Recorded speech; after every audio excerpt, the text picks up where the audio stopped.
How to fix Facebook Marketplace icon missing. So go ahead and launch the Facebook application. Then tap the menu icon or your profile icon, which is found on the upper right corner.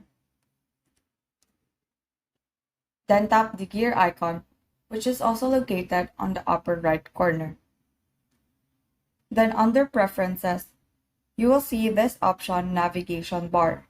Select this option, and then tap Customize the bar option.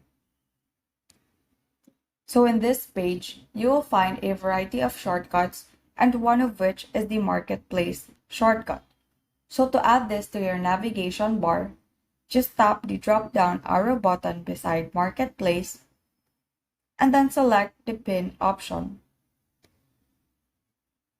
And so that is how you fix Facebook Marketplace icon missing. Thank you and have a great day.